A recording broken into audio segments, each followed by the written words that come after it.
Hello. I'm just handing over hosting abilities so that you can control all of the things here. Okay. So you should have access to breakout rooms, chat, all of that fun stuff if you want to. Okay. There is a waiting room, so you'll have to admit people in the beginning, but it usually happens the first couple minutes. If you want to take time before you start just to let people come in. Sure. Um, there is, it looks like maybe a family member is in the waiting room. Oh, Yes. okay. Yep. They're raring to go. All So right, perfect. Do you feel comfortable with the screen sharing, all of that? yes, I think so.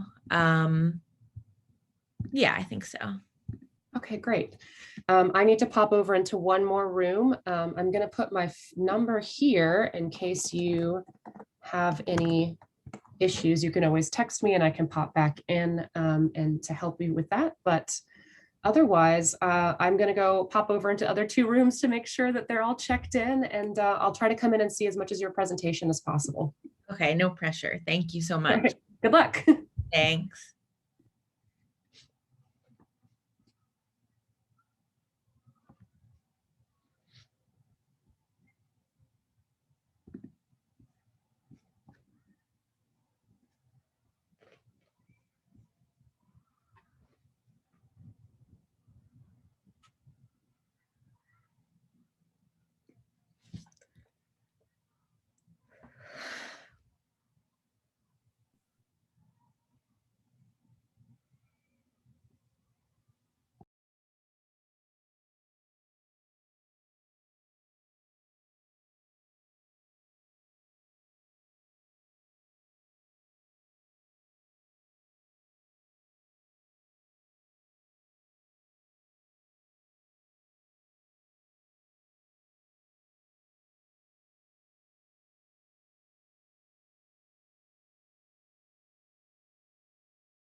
I guess we'll give it a couple more minutes, but then we'll get started.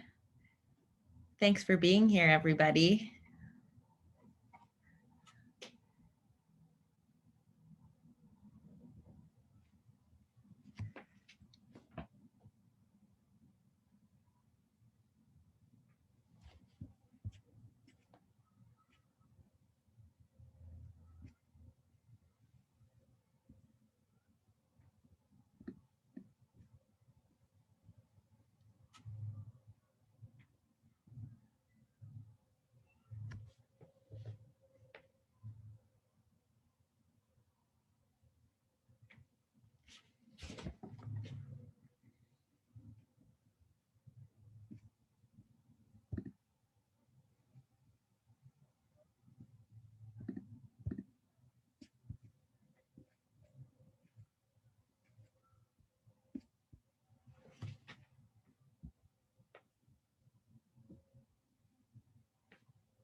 All right. Hi, everybody. My name's Christina Dietz, and I'm a sculptor. I use a range of materials, including wood, metal, honeybees, bubblegum, and video. I graduated from Penn State in 2017 with a BFA in sculpture and a BA in psychology. I'm currently located in Morristown, New Jersey, where I'm an assistant woodshop teacher at a K-8 private school.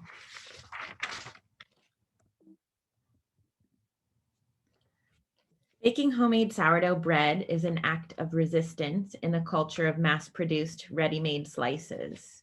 It requires nurturing, patience, and planning in order to produce a single loaf. Today, I'm presenting a wearable glass, fabric, and sourdough sculpture entitled the Nomadic Bread Belt. This device positions a sourdough mixture close to the carrier, allowing their body heat to create a comfortable environment for the starter and the dough as it proofs. The piece is also an aid to yeast foraging, as the mixture of flour and water captures wild ambient yeast from both the air around it and the wearer's own body. In the end, a site-specific loaf of bread is produced that reflects both the identity of the carrier and the environment in which it was produced.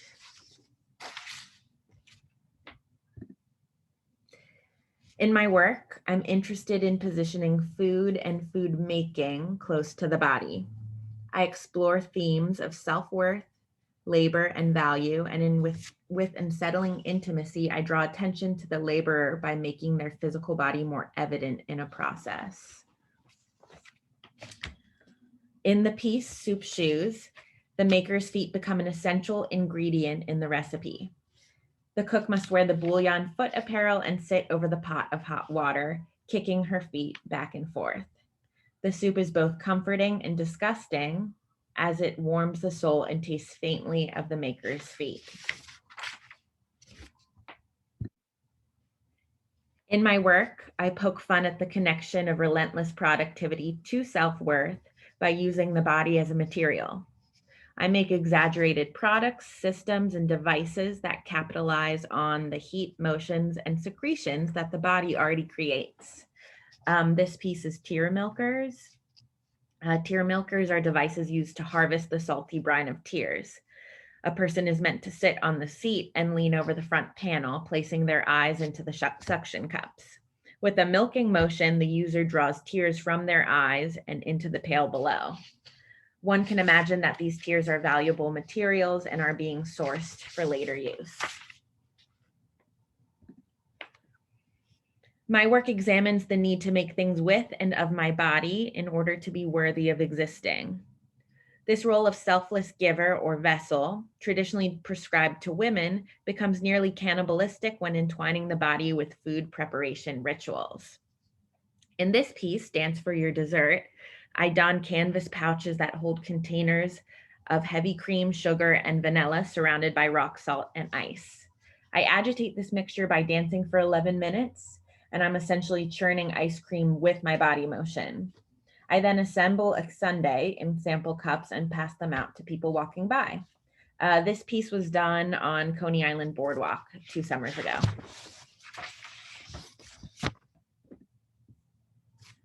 I'm interested in making products and processes that join this existing market where gendered bodies, especially women's, are required to become both consumers and objects for consumption.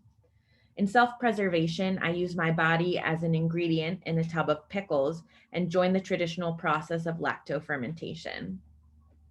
I prepare myself to be pickled along with cucumbers, garlic, mustard seed, dill, and peppercorns. Hold on, let me admit somebody. The pickling process aims to slow down time, an impossible feat that society demands women to attempt daily. In the bath, I capture a moment of youth and join the cucumbers in their existential quest to live eternally. The Nomadic Bread Belt joins these pieces as my body heat and the yeast from my body become key ingredients in the sourdough process. The belt consists of one large glass vessel and one smaller vessel, both with attached cloth lids that protect the interior from bugs or stray body debris. The large vessels cup the shape of your belly, and the small vessel nestles in the curve of your back, providing all-day comfort for an active lifestyle. The glass vessels were made with Chris Hoffman at Pittsburgh Glass Center. For this opportunity, it's called Idea Furnace. Pittsburgh Glass Center allows non-glass artists to work with a glass blower to realize a piece. So I brought a paper and tape prototype of the vessels along with the sketches to Pittsburgh in October.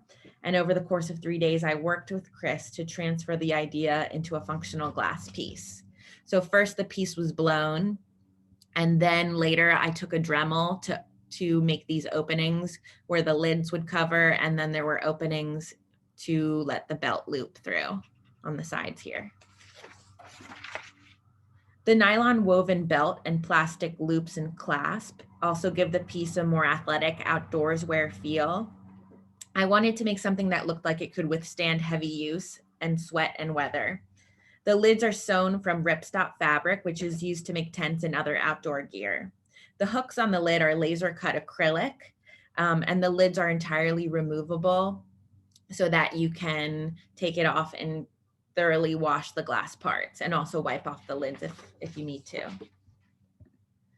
The bread belt helps you create a symbiotic relationship with your sourdough bread, provide it with a warm body, and it will feed you.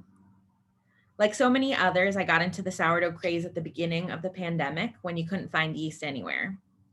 My main issue was that my house wasn't warm enough for the dough to rise. Sourdough needs about a 70-degree environment. The belt solves this issue as the glass transfers the heat from your body and maintains it at its ideal rising temperature. Here's a photo of my sourdough starter that I began about a year ago, so at the very beginning of the pandemic last March. Of course, I subjected my family to just like a new loaf of bread every other day, so we were really kind of sick of eating sourdough, but I'm still maintaining this sourdough. I feed it and take it in and out of my fridge. I haven't really been cooking with it, but I just kind of feed it like a pet right now. I'm interested in this idea that maintaining a sourdough starter is a symbiotic process, as care is provided in exchange for sustenance. The starter contains living organisms, bacteria, and wild yeast. This is what makes your dough rise.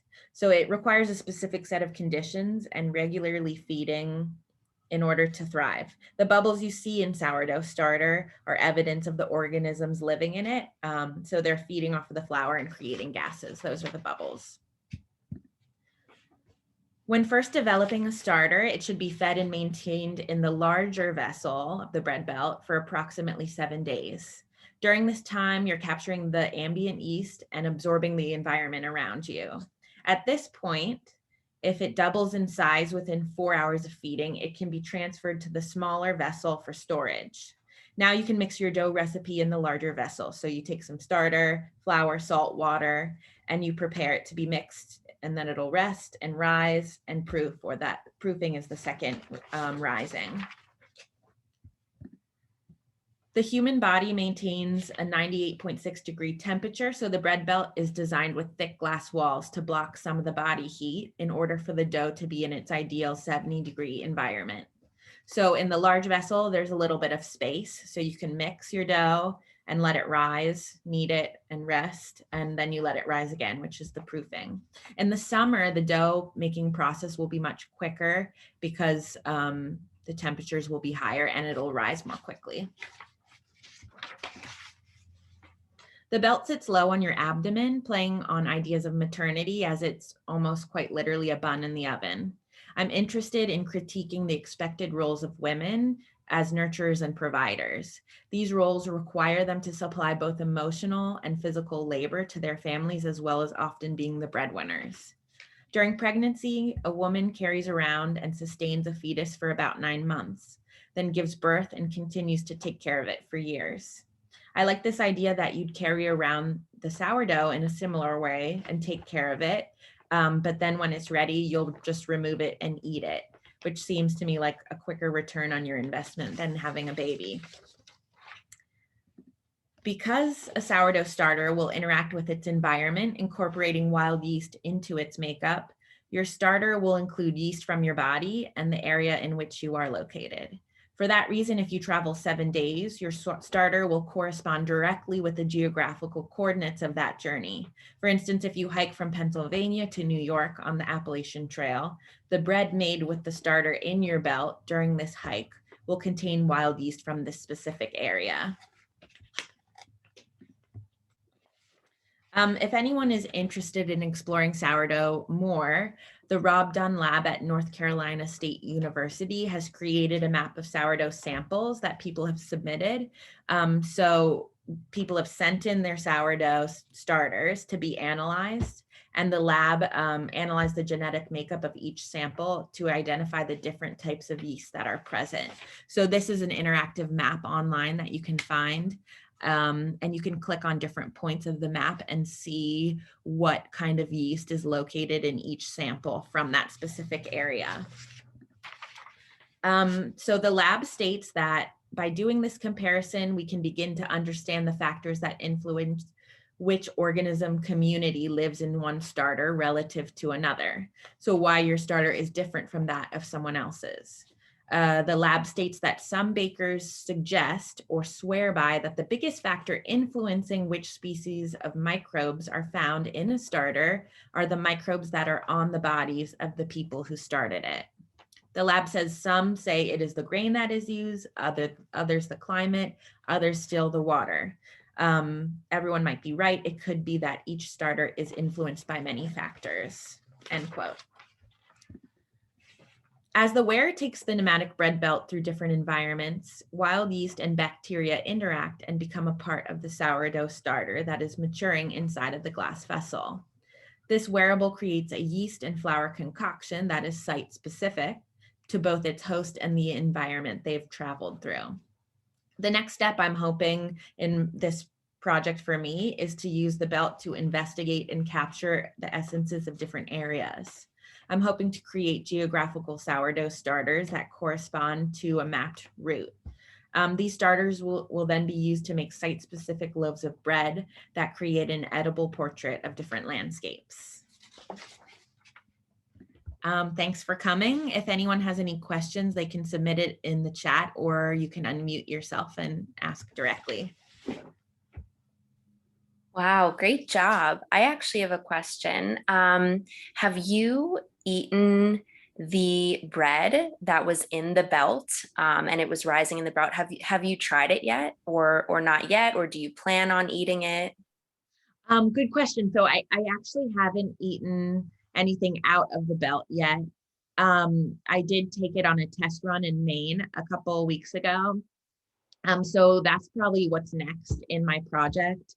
I'm hoping to hike with the belt and then to kind of absorb the area around, and then I'll remove that dough and bake it. And I'm interested in seeing how the flavor profiles change depending on where I'm hiking, how the landscape might affect the flavor of the bread and also the temperature. So that's kind of what I imagine to be the next step.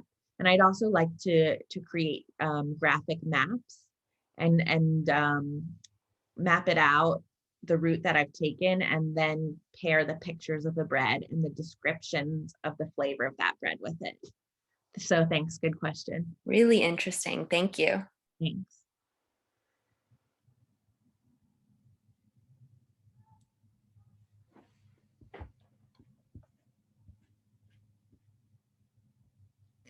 All right, well, if that's it, thanks for coming.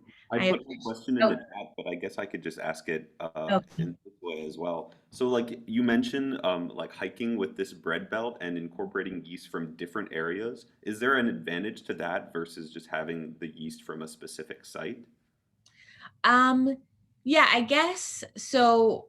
I'm interested in the wild yeast that you might find in Maine versus if you let your yeast sit out on your counter. So a lot of times in bread making, some of the yeast, even if you're starting your own sourdough culture, you might be gathering yeast from the flour in your cabinet, from wherever the flour is produced. So I'm assuming that if I'm out in nature, I'm going to collect slightly different wild yeast strains than what I would collect if the starter was just sitting in my kitchen. And also, just because the belt is going to be so close to me all day, I imagine that more of the yeast from my body will go into the belt as opposed to if I left it on my counter to collect wild yeast. I see. That's very interesting. Thank you. Thanks.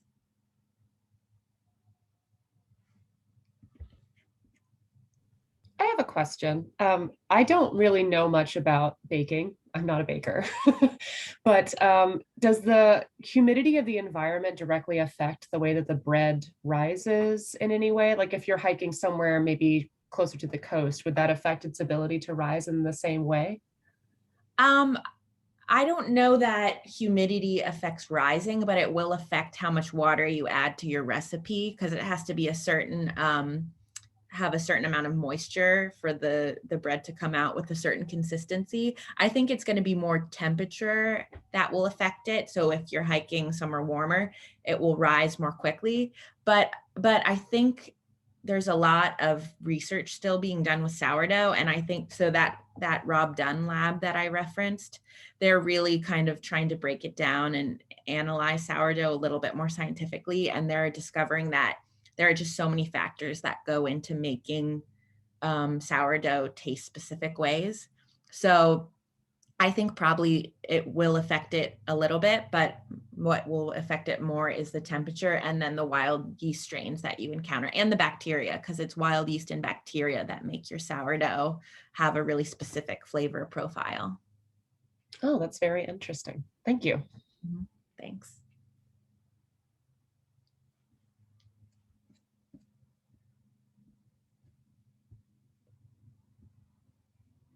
Another thing that really affects sourdough is the flour you use. So you can use whole wheat, just like the white flour you buy in the bag from the store. So I haven't really, could be a whole nother exploration. Like what would it be like if I used more local flour versus mass produced flour? That's something I'm interested in, but it kind of will be a whole other set of factors to introduce in this piece. So, but I am thinking about that and what different flour is used in different places and that kind of thing.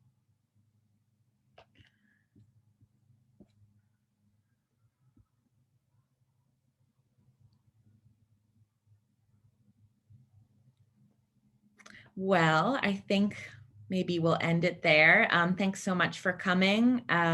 Thanks to Penn State Studio for Sustainability for having me. I really appreciate the opportunity, and I'm looking forward to catching some of the other lectures later. Thanks, everybody. Thank Thank you you. very Thanks. Thank you. Bye.